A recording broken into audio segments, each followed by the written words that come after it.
ईमानदारी से आप लोग बताना।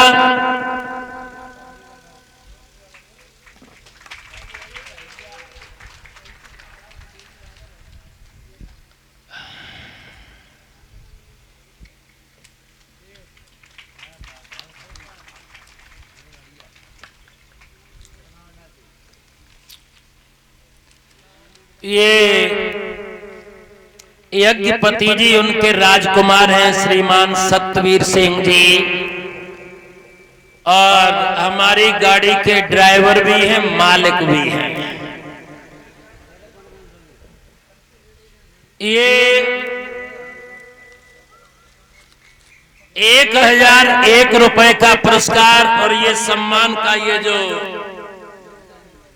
मुकुट दिया है, एक से एक रुपए सभी हमारे संगीत वादकों को दे रहे हैं। जोरदार तालियां हो जानी चाहिए ड्राइवर साहब के लिए। 2019 में मिले थे, हमें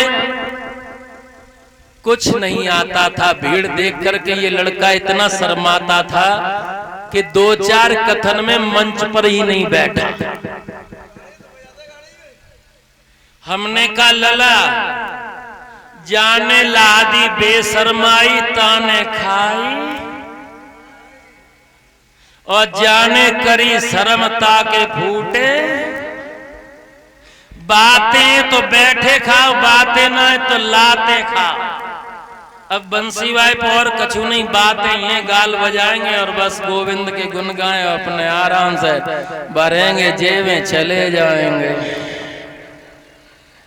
फिर ये इसकी शर्म निकल गई। चारों तरफ घुमा करके अच्छे ऊंचे नीचे समाजों में आज ये समाज के बारे में बहुत कुछ जान चुका है, और इतना लड़का परफेक्ट हो गया कि इसने इतना बड़ा कार्यक्रम अकेले ही खड़ा कर दिया, क्योंकि ये मेरे साथ रहते रहते कलाकार हो गया है। समाज में श्रोताओं हर व्यक्ति को सम्मान नहीं मिलता है।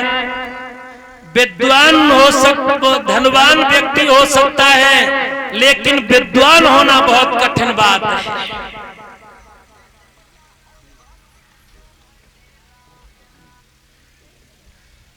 मेरे भागवत प्रेमियों, हम बात कर रहे थे सदा समाज में सम्मान बना रहे हैं, और भगवान की कृपा हो तो ठाकुर जी कभी न कभी जीवन में ऐसे ही इस बेटे के यहाँ या इस बेटे के माध्यम से क्षेत्र में आते जाते रहे। यही मेरी आशा है, यही मेरा आशीर्वाद है।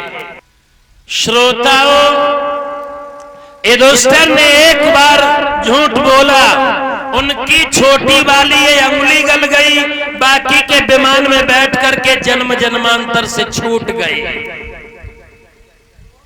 एक बार परीक्षित जी झूठ बोलवे में अंगुली गल गई। हम तुम कितनी बार झूठ बोलते हैं, क्या कभी कल्पना की?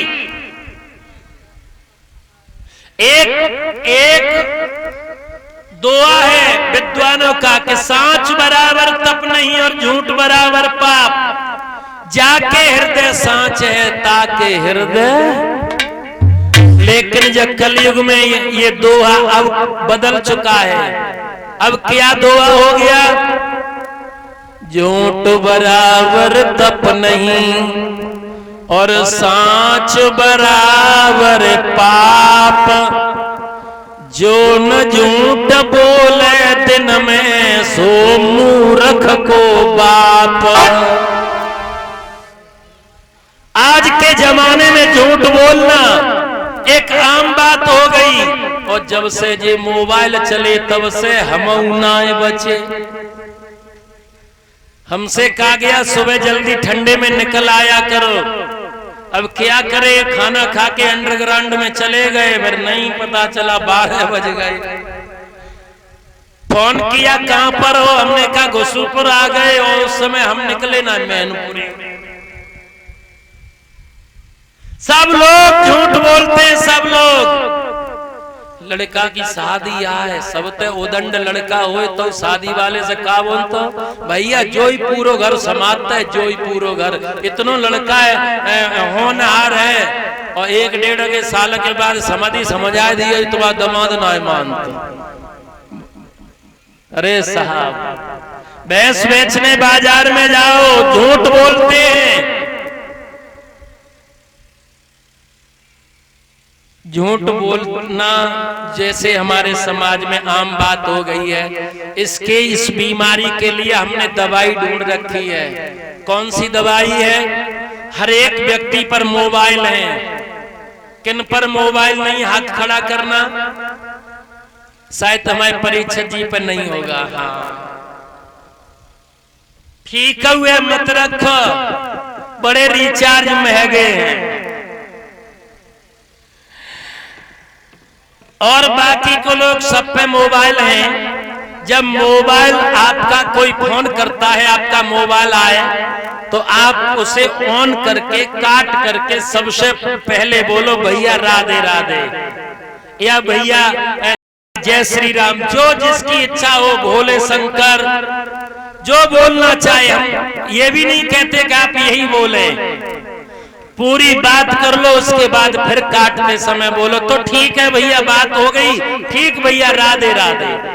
कै बार बोल दिया आपने? 4 बार। उधर से कै बार बोल गया? 4 बार। उधर से 8 बार हो गया। ऐसा कोई नहीं है जिसका मोबाइल दिन में 10-15 बार ना आता हो। 1 से 8 नाम की माला आपकी पूरी हो जाएगी। लेकिन आजकल राम कृष्ण का नाम नहीं लिया जाता है। आजकल जमाना बदल गया है बहन जी। जाते समय आते समय टाटा, ये टाटा बाय हाय ने हमारे देश को श्रोताओं आज रोना ही रोना हो। हम बात कर रहे थे, विमान ऊपर से आया क्योंकि एक बार झूठ बोल गए। चुगली करना भी बहुत बड़ा पाप है। ना तो निंदा किसी की करो, ना निंदा किसी की सुनो। जो लोग समाज में एक दूसरे की बिना देखे और या सुने जो दूसरे की बुराई करते हैं, वो अपने पुण्यों को नष्ट करते हैं। इस प्रांगण में कोई ऐसा व्यक्ति है जो सत्य की बात, उसकी परिभाषा हमें बता दे। सत्य बात कब होती है? आंखों से देखो, कानन से सुन लो। अगर तुमने कोई बात आंखों से देखी नहीं, सिर्फ कानों से सुनी और उसको लेकर के तुम चर्चा करने लगे, हो सकता है वो ना भी हो, या आंखों से तुमने देखी और कानों से वो बात नहीं सुनी, तब भी वो बात सत्य नहीं हो सकती। क्योंकि कभी कभी आंखों में नकली रस्सी का भी सर्प महसूस होने लगता है। वहम और अहम ये 2 बड़ी बीमारी हैं। वहम हुआ है हमारे बलराम जी को, दुर्योधन को, और वहम हुआ हमारे ये चित्रांगद विचित्रग्रीव जो ये भीष्म के भाई थे, मारे गए। अहम हुआ रावण को, अहम हुआ कंस को, अहम हुआ हिरण्यकश्यप को। श्रोताओं बड़े ध्यान से कवित्व हमें याद आ गया है। अरे नैन बिना देहि सुनी और किला कहा जब तोपन खाई, बालू की भीति टिके न कबहू और बिना परहेज की नाए दवाई।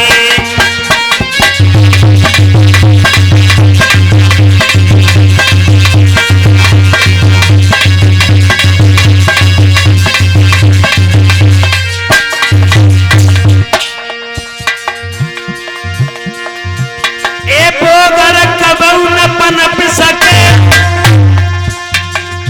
जब बालक चोर चटोर घरवाली, बेनर बड़े महापापी जो झूठी बात की दे तकवाई।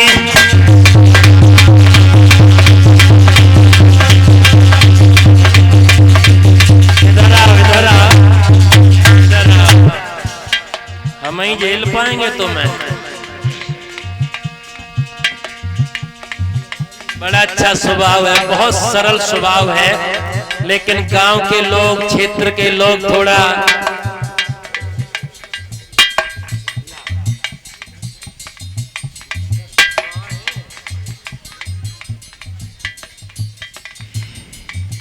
हमने सुना है तुम्हारा हाईवे पे वो निकल आया है खेत, हाँ? तो 10 रुपए तो आजकल कम है, चलो कल दे देना, लो प्रसाद।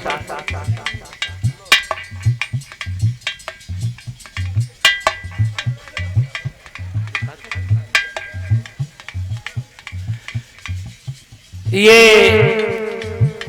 आशीर्वाद हमारे पास में आया है हमारे दादा का, श्रीमान मंगली प्रसाद जी। अभी तो तुम बहुत आनंदित होते सियार वाले हो, जिस दिन ये दद्दा चले जाएंगे तो तुम्हारे सियार की पहचान खत्म हो जाएगी, ये ध्यान रखो। हमने सुना है चच्चा को पूरा इलाका जानता है, पूरा इलाका।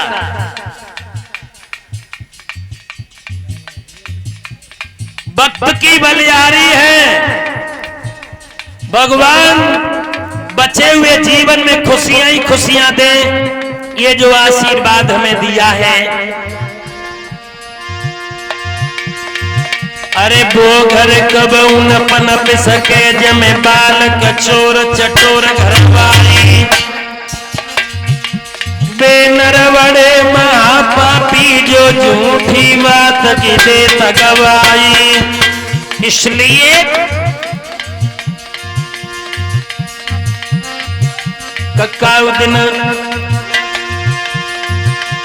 काउ दिन एक ही पल में बह जाएगी तेरी काया सी हवेली। काउ दिन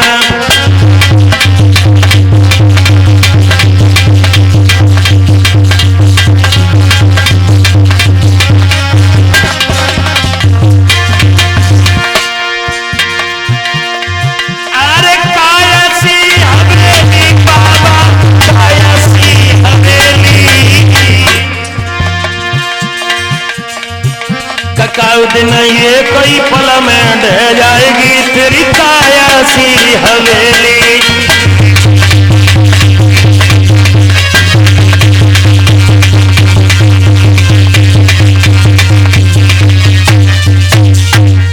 महाराज परीक्षित कलयुग से भेंट हो जाती है, ये पंडित जी के मुखारबिंद से आप सुन रहे थे। भक्तों, कलयुग की उम्र है 4,32,000 वर्ष की।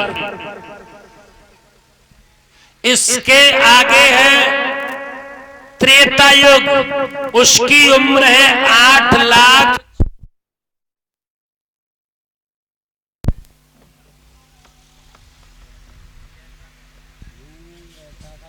उसकी उम्र है 8,64,000 वर्ष। किसकी? त्रेता की।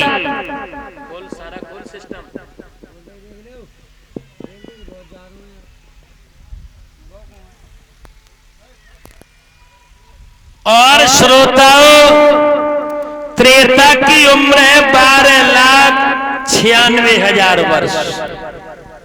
सतयुग की उम्र है, कहां गया इसका वो शेखर आजा चला गया। सतयुग की उम्र है 17,28,000 वर्ष की।